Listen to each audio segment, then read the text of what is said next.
और अब बात कर लेते हैं झारखंड विधानसभा के बजट सत्र की। तो विधानसभा की कार्यवाही 2 बजे तक के लिए स्थगित कर दी गई है। विधायक दीपक बिरुवा ने धान क्रय केंद्र को बढ़ाने और तेजी से धान क्रय का सवाल उठाया, तो मुख्यमंत्री ने जवाब देते हुए कहा कि सरकार धान क्रय को लेकर गंभीर है। सदन से मुख्यमंत्री ने सभी डीसी को निर्देश दिया कि विधायकों की अनुशंसा पर धान क्रय केंद्र खोलें, जहां विधायक अनुशंसा करें वहीं क्रय केंद्र खोलें।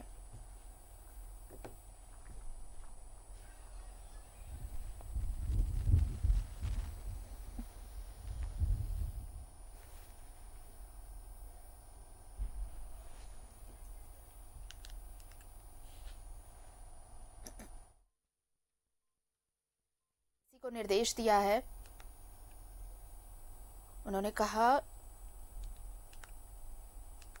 कि विधायकों की अनुशंसा पर धान क्रय केंद्र खोलें और जहां विधायक अनुशंसा करे वहीं क्रय केंद्र खोले जाएं। बहुत महत्वपूर्ण सवाल पूछा है और चूंकि सरकार काफी इस विषय पर संवेदनशील है कि किसानों का धान क्रय हो, मैं माननीय सभी सदन के सदस्यों से आग्रह करूंगा और मैं सभी उपायुक्त को निर्देश देता हूं कि आवश्यकता अनुसार माननीय विधायकों के आवश्यकता अनुसार जहां धान क्रय केंद्र नहीं है वहां खोलने का ये आग्रह करें, वहां खोल दिया जाएगा। धन्यवाद।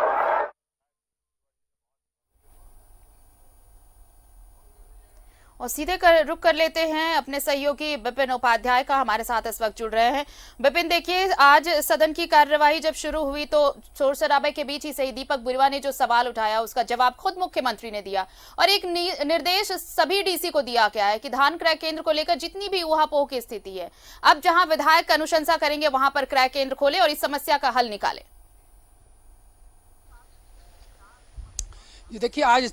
4 मरतबा विधानसभा के अंदर मुख्यमंत्री ने कई सवालों का जवाब दिया है। सिर्फ धान क्रय केंद्र खोलने की ही बात नहीं है, इसके अलावा भी कई महत्वपूर्ण सवाल आज सदन में आए। हालांकि बीजेपी के विधायक जरूर आज भी सदन के अंदर अपनी बातों को उठा रहे थे, वेल में लगातार बीजेपी के विधायक थे। उसके बावजूद विधानसभा अध्यक्ष ने सदन की कार्रवाई चलाई, प्रश्नकाल हुआ, अल्पसूचित प्रश्न भी आए, तारांकित प्रश्न भी आए, शून्यकाल की सूचनाएं भी ली गई और ध्यान आकर्षण के भी तकरीबन 6 सवाल जो है वो सदन में पूछे गए। और जिस तरह से अगर बात की जाए तो जो महत्वपूर्ण सवाल आज हाउस में पूछे गए थे उसके तहत जिस पर कि सबसे पहले मुख्यमंत्री ने जवाब दिया था, बंधु तिर्की ने एसटी, एससी, ओबीसी और अल्पसंख्यक छात्रों की छात्रवृत्ति का मामला सदन में उठाया था और कहा था कि हाईकोर्ट ने जो डायरेक्शन दिए हैं और केंद्र सरकार की जो गाइडलाइन है उसके अनुरूप राज्य की सरकार यहां पर इन छात्रों को छात्रवृत्ति देने की पर विचार रखती है या नहीं रखती है, जिस पर कि प्रभारी मंत्री चंपई सोरेन ने सदन को जवाब दिया। लेकिन इस बीच मुख्यमंत्री ने इस सवाल पर सदन को अवगत कराया कि जो भी हाईकोर्ट का दिशा निर्देश है उसी के अनुसार राज्य की सरकार छात्रवृत्ति पर निर्णय लेने जा रही है। इसके अलावा अगर बात की जाए तो दीपक बिरुवा ने राज्य में जो धान क्रय का लक्ष्य रखा गया है उसकी कमी की बात सदन में रखी। उनका कहना था कि धान क्रय केंद्र कम होने की वजह से धान का क्रय जो है वो तेज गति से नहीं हो पा रहा है। इस पर विभागीय मंत्री रामेश्वर उरांव का जवाब सदन में आया। उसके बाद मुख्यमंत्री हेमंत सोरेन ने इस धान क्रय की महत्वपूर्ण व्यवस्था पर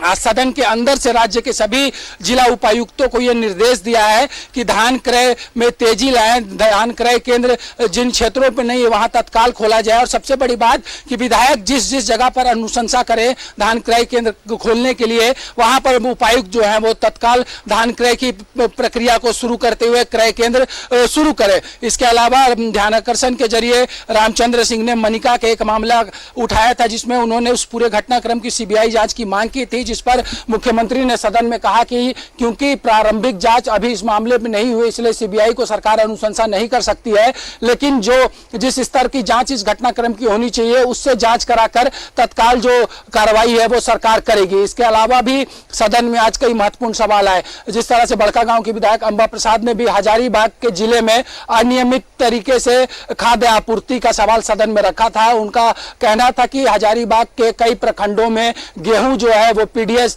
लाभुकों को नहीं मिल रहा है, जिस पर कि प्रभारी मंत्री जो है सदन में रामेश्वर उरांव, उन्होंने कहा है कि सरकार जल्दी केंद्र सरकार को इस बाबत एक पत्र लिखेगी कि जहां पर जिस अनुपात में जो राशन की आवश्यकता है उसके अनुसार जो है वो उन्हें धान और गेहूं उपलब्ध कराए, चावल उपलब्ध कराए, ताकि उसी कड़ी में सरकार जो है विभिन्न पीडीएस दुकानों के जरिए वहां पर जरूरत के हिसाब से गेहूं का आवंटन कर सके। इसके अलावा पूर्णिमा नीरज सिंह ने भी महत्वपूर्ण सवाल सदन में उठाया था, जिसके तहत जो पोषण सखी हैं उनके मानदेय, उनके अवकाश के साथ साथ उनके ड्रेस का सवाल सदन में रखा था।